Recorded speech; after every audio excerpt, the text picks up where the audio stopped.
The Mermaid of Zennor, a Cornish legend. The bell was ringing, calling the villagers of Zennor to Sunday service. It was a simple little granite towered church, built to withstand the wild winds and weather that could roll in from the sea.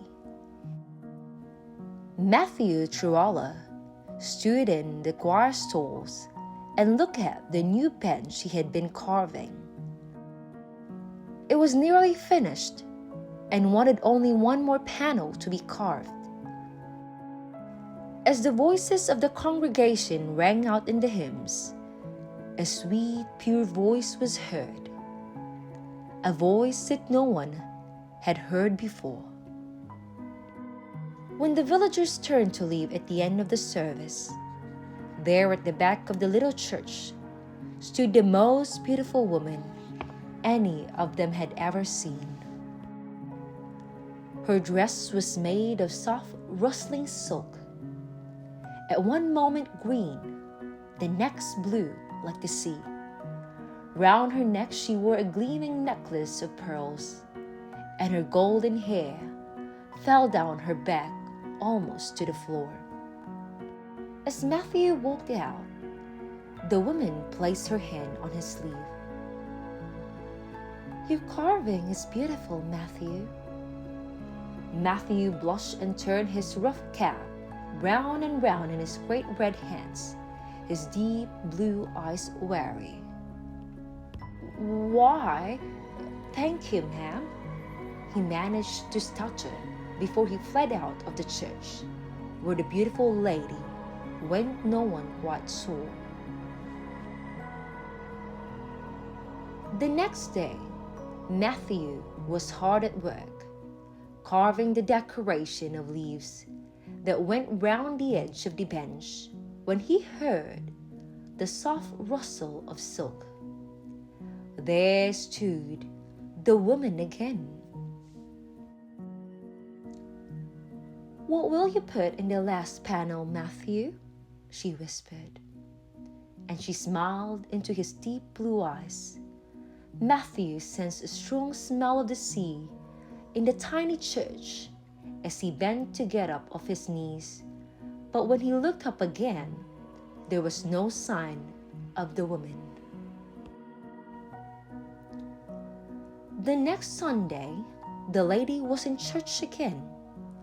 She looked deep into Matthew's eyes as she sang the hymns, and when he walked slowly out, as if in a dream, she was waiting for him.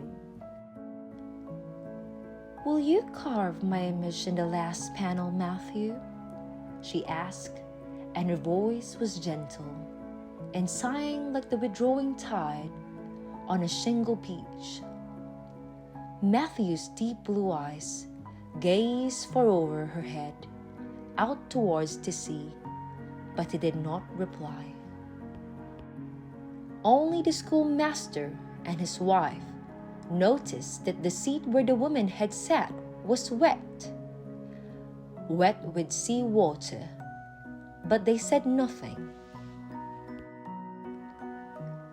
Time passed, and every Sunday the woman came to church.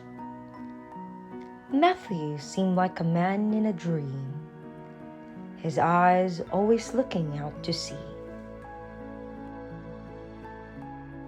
The final panel was still not finished on the bench. November came, and with it the mist curled up from the sea. Night after night, a light was to be seen late in the church. The gentle sound of wood chipping drifted out with the mist, but no one ventured into the church. It was the person discovered the finished bench when he went in to open up the church one morning. The church floor was wet with sea water. The stub of a candle stood among a great pile of wood shavings on the floor. The final panel of the bench was the best Matthew had ever carved. It was a mermaid, long hair falling down her back, the scales of her great fishtail in deep relief. She looked almost alive. Matthew Truella had not slept in his bed that night, nor was he ever seen again in Zennor.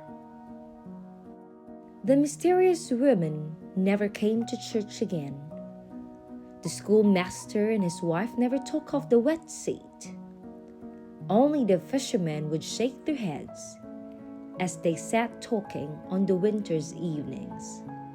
They would talk of the mermaid they had seen off the coast and of the young man with the deep blue eyes who was always swimming by her side.